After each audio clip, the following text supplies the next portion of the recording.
As a man who's been in the dating industry for over 10 years, I'll teach you how to hack this nonverbal form of communication to supercharge attraction with the opposite sex. In this video, I will give you 3 things to focus on that will get you to the next level in your dating life. With that being said, let's get into the video. Yeah, I flow like a river, I'm a big wave. And they say the kid is sick enough to spit AIDS, get paid.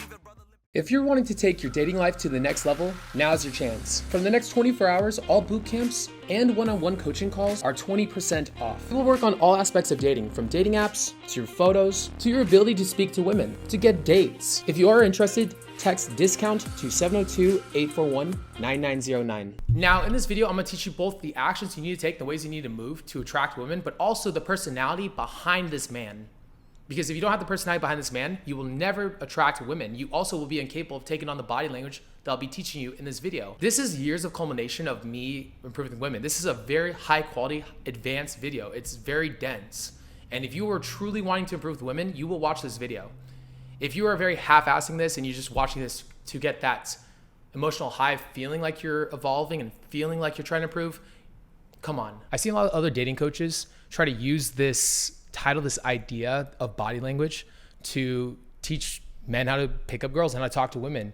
And I've seen a lot of them flounder and give terrible fucking advice. This is gonna be an in-depth video. This video is from years of experience working for multiple different dating companies, going and approaching tens of thousands of women myself and coaching thousands of men in person and online. The first concept you have to understand is action feeds ego, ego feeds action. They feed into each other. Now, what does this mean? This means that the actions you take change the character and the personality that you have. If you want to be able to take on the body language of a guy who is sexy, you have to believe you are the guy that is sexy. And that is a catch-22. How are you going to become somebody that is sexy to women if you don't believe you are that person? Your body will not allow you to do it because it's incongruent with the person that you believe you are. To actually change your body language effectively, you have to burn the candle from both ends. Let me explain. Let's start with ego. Ego is the person you believe yourself to be, or your subconscious believes you to be. Now, you want to stay consistent with past action. You want to stay consistent with your ego. If you believe yourself to be a nice guy, you're going to take on the image of being a nice guy. You're going to try to present this image of yourself to everybody else.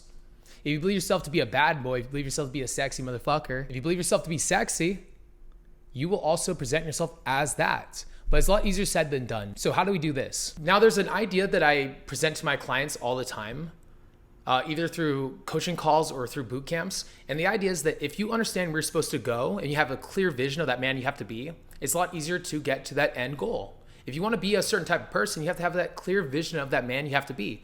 If somebody was in your body, there's another version of you that if he was in your body, he would be so much better with the opposite sex. I call this your 2.0 version. Now, changing yourself isn't easy. It's actually, to be fair, really fucking difficult for multiple different reasons. Now, I'm gonna give you guys an analogy. The analogy I give is that you are a man trying to drag a boulder. Now, this boulder is attached to resistant bands that are wrapped around your waist. Very similar to thick rubber bands. Now, your personality is this boulder.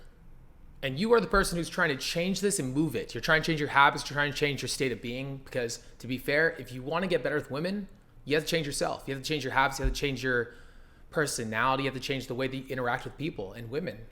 And that's not going to happen naturally or easy. And I think a lot of guys, when they get into this, they get this kind of vision that it's going to be some easy process to improve with the opposite sex. No, it's not. It's so hard to change yourself. You have built years of habits, years of connections with people who expect you to be a certain person. And to change that takes willpower, and your willpower is a finite resource. So what you do is you try to drag this rubber band. You try to pull this rubber band. You pull until you're on your claws, until you're like on your haunches, trying to drag this boulder. Until eventually the resistance between you and this boulder snaps, you fly back and hit your head on this boulder, and you turn to me and say, Denton, I knew it couldn't work. I suck at this, and I knew I couldn't improve. Well, this is a natural process of improving yourself, of improving with women.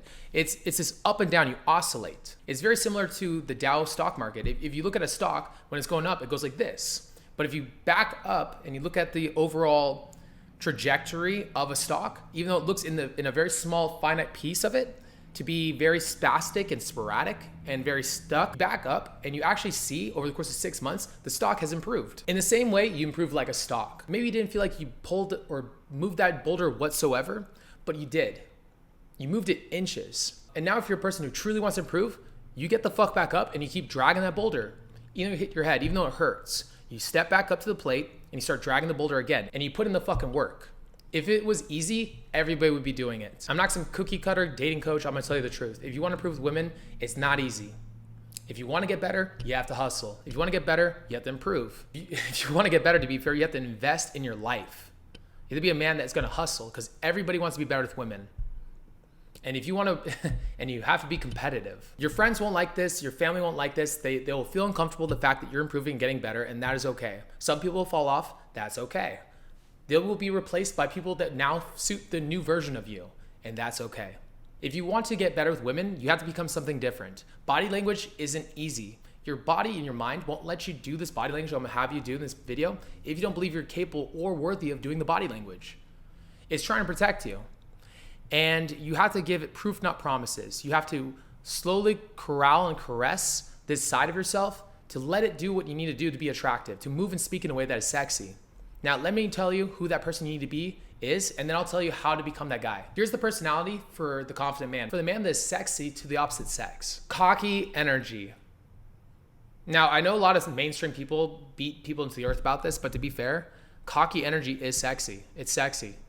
Especially when you are actually talented. It's better that you become talented than you are also sexy, but girls do like arrogant men to some extent. Even if it is playful, even if it is tongue-in-cheek, they like a guy that believes in himself so strongly that he can't help but love himself. To make a girl love you, you have to first love yourself. To make a girl believe in you, you first have to believe in you. Calm and relaxed. Now, relaxation is the key to getting into a great mental headspace, to getting to a headspace that is malleable, that is dynamic. If you want to be witty, if you want to be intelligent, when you're stressed out, anxious, these emotions stop you from having that creative side to yourself, that stop you from being able to stand up for yourself, that stop you from feeling masculine and dominant in any environment you walk into. Anytime you get in your head, if this is something you're having an issue with, I would suggest meditating. Emotionally vibrant, yet in control. You're not repressed and you're not supplicating. This concept is something I have a hard time explaining to new clients. The idea is that you are not somebody that is supplicating with your emotions or with your facial expressions, but you're also not repressed. You're not somebody that is completely flat-faced and non-emotive. You're capable of expressing your emotions and being dynamic, but at the same time too, you're not using your facial expressions to make other people around you feel better. Instead, you use your facial expressions as a means to communicate. You're not doing it to make other people around you feel better. You're not using it to show people around you that they should be at ease in your presence. Instead, you put your comfort first, which I'll explain in a second. Masculine and stoic. You are somebody that is at the cause, not the effect. When the wind blows on the oak tree doesn't move, doesn't bend. When the water breaks on the cliffside, the cliff doesn't budge, doesn't change. The water spurts and flows around it. When a girl says some shit to you, do you get emotionally reactive? Or are you chill and relaxed? Are you non-reactive? Punching through the wall versus at the wall. A lot of you guys are half-stepping with women, with people. You guys are more afraid of the rejection or negative reactions from other people as opposed to just being authentic. You guys are so afraid of the negative reactions of other people. If you guys approach a girl you find attractive, instead of you trying to do everything in your power to make her like you, to be the masculine guy, to demonstrate that sexy energy, do the things that you know logically and know from all my fucking videos you should be doing to get her to like you, instead you half punch. You half punch so she doesn't reject you harshly because you're afraid of the rejection, because you put her vision of you, her idea of you so highly in your head that now you're fucking yourself over. What I tell my clients is you want to be so cocky, you dare her to reject you. You'd rather be authentic. You'd rather her shit or get off the pot. You don't need her to love you because you love yourself, because your vision of yourself is more strong than hers. You have utter belief in your relative value to those around you. You believe in your value and you're unbudging in it.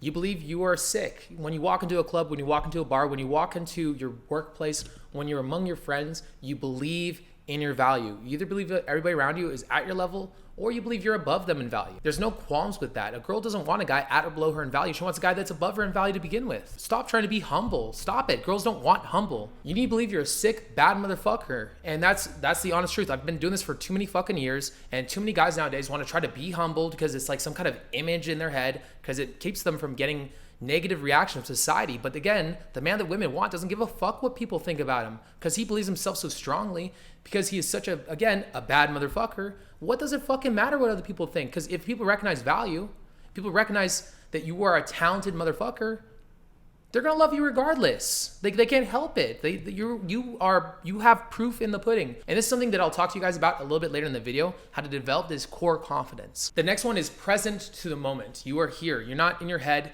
thinking about the future, about the past. You're not putting yourself in other people's heads unless you're believing them to think highly of you. You are instead here in the moment. There's no worry. There's no anxiety. You are instead here in the moment and relaxed. Again, relaxation is the key to getting to a great headspace. You're a man of boundaries. You are willing to not tolerate bullshit. You're not willing to tolerate bullshit or things that make your life harder or less easy to live. You'd rather cut the people out because people are replaceable. There's so many people in this world and you need to be abundant. If somebody's not willing to treat you in a way that's respectable or respectful, cut them the fuck out. Replace them. You're a talented, dope ass motherfucker, and you don't need to supplicate to other people if they don't treat you in the way you don't want them to fucking treat you. You're willing to be aggressive instead of passive aggressive.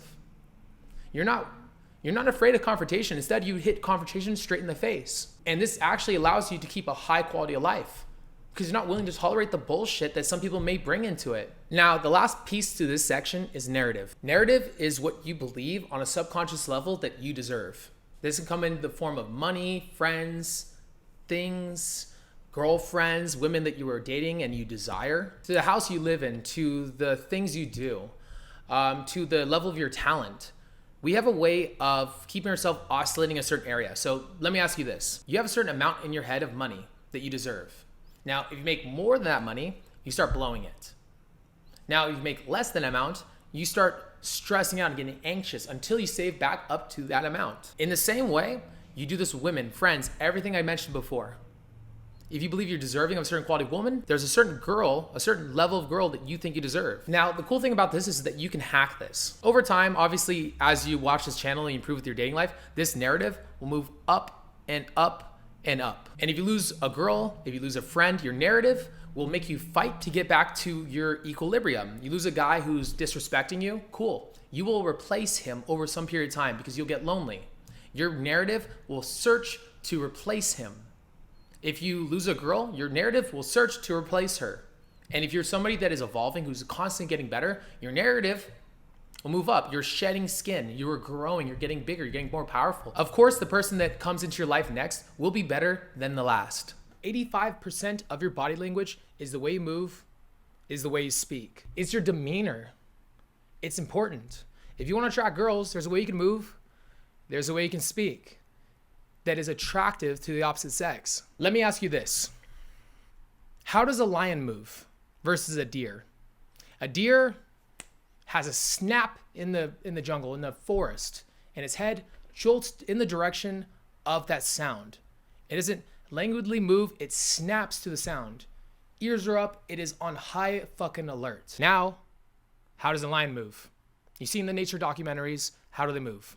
Slow, languid, but when they do need to take action, they're decisive. They attack. You want to be moving like a lion, like the king of the jungle, like nothing can fucking touch you.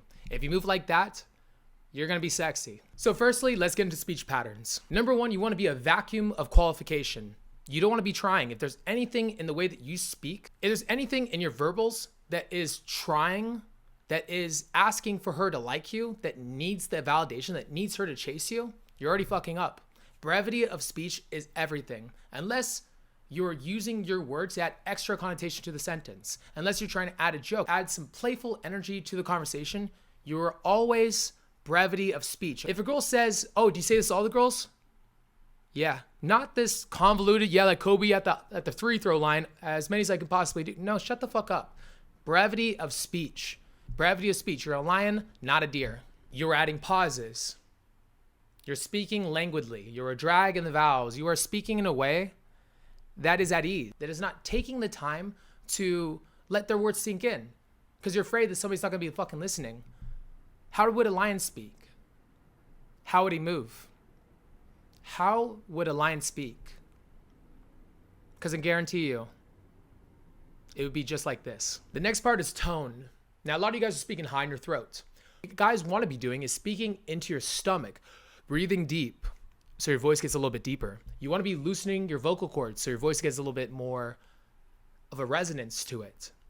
Now, if you're speaking high in your throat and you're speaking up in here and you're speaking in a very fast and you're speaking in a very high feminine kind of voice, it's not fucking sexy. Drop it to your stomach. Loosen your voice. You have a lot more resonant voice. You'll sound a lot more masculine. You also want to be changing the volume constantly. You want to be able to speak really fucking loud, but you also maybe sometimes want to speak in a whisper to pull people in. You're not just stuck in one register. You have the entire register at your disposal. You're not meek and mild, and you're not constantly loud. You can have anything you fucking want. Body language. Everything about body language that I've seen in modern society in terms of attracting women is fucking wrong. A lot of it can be helpful, but in terms of like directly attacking the situation of making girls attracted to you, the guys really honestly suck at this. There's not any really good advice on body language. So I'm gonna give you it right now. You're always putting your comfort first when it comes to body language. When you sit down at some person's place, don't sit upright and uptight because the person you're with is gonna start feeling uncomfortable too. Sit in a way that's gonna make you comfortable so that they feel comfortable, so that you're giving them permission to feel comfortable in their own home. It's constantly to put your comfort first. And if you are comfortable, people around you will be cued in to also feel comfortable as well. So I gotta say this, fuck this good posture, upright type bullshit. Loose body language. Yes, stand tall. Yes, that's dope, but relax it. Stop being so tense. Tense body language is bad body language. It's not sexy. It shows that you are uptight. It shows that you are judgy, which girls don't like judgmental energy. They don't fuck the judgmental guys. They fuck the relaxed guys because the relaxed guys won't judge them for it. You're willing to take up space if you so desire. You don't necessarily have to. You can also cross your arms, but you're also, again, capable of the full range of emotions, full range of body language. If you want to, you can sit however the fuck you want. Exerting anxious energy through your body language by fidgeting, by touching your face, by shifting weight from foot to foot. This all is an indication that you're uncomfortable. Stop it. If you guys are shifting weight from foot to foot, take a wider stance. If you're constantly touching your head, just get conscious of the fact that you're doing this. Focus is the water that wears the stone. Knowing that you're doing this will eventually erode it and stop you from fucking doing it. Cocky mannerisms. Now, when I talk about cocky mannerisms, I talk about winking. I'm talking about maybe the way you point, the way that you say hi to your friends.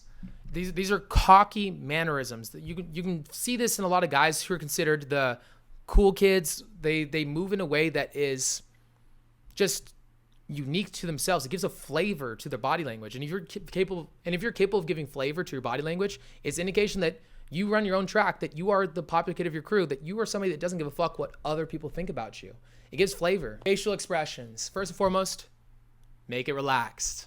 If you're constantly tense and you're feeling your face where your face is constantly furrowed, or you're constantly grimacing, relax it. Relax. See how relaxed it looks? Relax it. Either your facial expressions can be supplicating or they can be repressed. You want it somewhere smack dab in the middle. Now, repression is the way an engineer constantly and classically emotes, just this flat, non-emotive face. Now, a supplicator is constantly nodding, smiling way too big when they don't really even find something funny, or they're not really feeling good, but they're doing it to make somebody across from them feel better. They're laughing at jokes they don't find funny. They're not in their own energy, they're in other people's energy, and they care too much about other people think as opposed to what they think. If you're somebody that is sexy to girls, your body language should show that I put me first over you. And by putting yourself first, honestly, people around you are going to feel more comfortable and have a lot more fun being in your presence. So if you truly care about people, care about yourself first. Now, the one that a lot of people classically get wrong and befuddle is eye contact. Now, eye contact, yes, very important. You need moments of eye contact and stillness to show people around you that, to be fair, it's not that hard for you. You can hold eye contact. It's not a big deal. But at the same time, too, don't be fucking laser eye contact the entire conversation. Have moments where you take it away and maybe talk to somebody from the side as you're like looking at something off in the distance. But you're also capable of holding eye contact. Not a hard deal, not a big deal. All right. But here's the thing. When you're holding eye contact too, what it does is it doubles down on the emotions you feel. Now, if you feel cocky, you feel confident, it doubles down on that. Now, if you're feeling like somebody who is in their head and you're holding eye contact, you're like this, not a good look, not a good look. All right. So you got to keep very conscious of that. I'll say this, holding eye contact as a rule of thumb can make you can't pop you in the zone because the action does feed the ego. Now, like I said, this is the burning of the candles from both ends. As you start acting and moving like a guy that is of value, that is sexy, it starts becoming easier to believe you are that guy. And as you start believing you are that guy, you start becoming him. And as you start becoming him, the actions become tenfold easier. You're ripping a lawnmower cord. You're pulling that fucking lawnmower cord, trying to get the shit spinning, and it feeds into itself. It builds momentum. So as you work on the actions, as you work on the ego and you attack them both, eventually it becomes fucking effortless. But here's the thing. Your brain wants proof, not promises. There's another part of you inside your head that is running shit behind the scenes, that is determining your value to society, because it doesn't want you getting fucked up. It wants to give you the highest value for risk ratio. And if you're not a badass, if you're not the guy that should be moving and speaking this way, it doesn't want you fucking doing that. So you have to trick this part of your brain. You have to give it proof. And also, to be fair, you have to give it propaganda. You have to brainwash this other part of you into believing and getting on your side, into thinking that you are value, that you are capable of moving and speaking in a fucking sexy way. How do you show it proof? You win a lot. Maybe you're somebody who is trying to figure out how to be better with women, so you go out and approach all the time, and maybe on occasion you approach 100 girls and one of those girls decides to fuck you. Cool. One notch of proof. Now you go out and you approach again, and another one, and you just keep hustling it out. Yes, you get a lot of losses, but the losses are proof that you're still here, that you're okay. It's the ebb and the flow. You lose and you win, you lose and you win. But as you keep doing this, as your ego starts believing that maybe you are of value, the girls will start coming more and more in abundance. Maybe now it's like 1 in 50 girls. Maybe it's 1 in 25 girls. Maybe it's 1 in 10 girls. Now it's 1 in 5 girls. And now you are just building so much macro momentum in such a short period of time, blowing up so fast. Your ego starts getting on board. It's like, oh shit, I am the shit. I'm the shit. And it starts allowing you to move and speak in a sexy way. You win to prove it. You win to prove to yourself that you are the person that you're trying to act like, but you also lose to prove to yourself that despite the losses, you're still okay. Gives you a fucking backbone, so you're not fragile. Now, on top of this, you want to start developing skill sets. Skill sets that'll make this part of you believe that you are of value. Singing, dancing, fighting, whatever you have to do to get this part of you to start believing you're a bad motherfucker, make money, whatever it has to be for you to make yourself into this person, developing the lifestyle around you to make yourself believe you are this person, give it the fucking proof. Another thing you can do is you can look like the man. Now, I dress in a way like a guy that gets girls. That's on purpose. A lot of you guys probably clicked on this video and were like, that guy's an absolute fucking douchebag. I do this on purpose. It's not that I'm actually a douchebag. I dress like the way that all the guys around me who get the top cream of the crop, beautiful women dress. So when I look in the fucking mirror, that's the guy that's supposed to get the fucking girls. Dress in a way that gets the girls. Dress in a way that makes you feel like you're not the same person that you were before. It massages that part of you that it wants to stay stuck, your ego. And it's like, maybe I'm somebody different, because you look in the mirror and now you're somebody different. It's like a way of giving you, if you dress the ways that I did and you try to go out, you probably feel incongruent. To be fair, you'd probably be incapable of dressing this way because you would tell yourself, that's not me. But it's not you that's saying that. It's your ego. It's this part of you that's trying to keep you consistent with past action. It doesn't want you going through ego death. But you need to go through ego death to change. So little by little, change things about yourself. Now, last piece is that you can brainwash this side of yourself. The way that I do it is that I do what I call practicing extreme self-gratitude. I look in the mirror, maybe I'm walking around my place that you see right here, and I say to myself, you're a bad motherfucker. You're sick as all hell. You're fucking a beast among men. You're a dog. You're a god. You're the baddest man on planet Earth. And there's no woman that wouldn't be lucky to fucking date you. And I say shit like this because, to be fair, a lot of you guys watching the channel are bad motherfuckers. But you're not giving yourself permission to act and speak like that or to think of yourself in that way because you're trying to be humble. Stop it. Be realistic. You're a bad motherfucker. Girls looking to you to give them the cues on your value. And if you're incapable of believing yourself, why the fuck would the girl in front of you believe in you too? She won't. Now, by doing this as well, it starts hacking that other side of you that we mentioned a second ago, and he starts believing it too. Believe in yourself. Now, the last piece to this is you want to be working on what I call your 2.0 version. I usually keep a notepad open around my desk or around my place. And every day I'm brainstorming ways and thoughts and ways I can move and speak and how that other person, that other version of me might be doing things differently than I would. And by having a clear vision of the person I'm trying to become, it makes it a lot easier to become him. All right, guys, with that being said, peace. Yeah, I flow like a river, I'm a big wave. And they say the kid is sick enough to spit AIDS. Get paid, leave a brother limping if he bitch made. Reaching for my trigger while I stick you with a switchblade. Real players never get played. Always getting bitches, I've been pimping since the 5th grade. Listen to the kid, he's just so vicious how he spits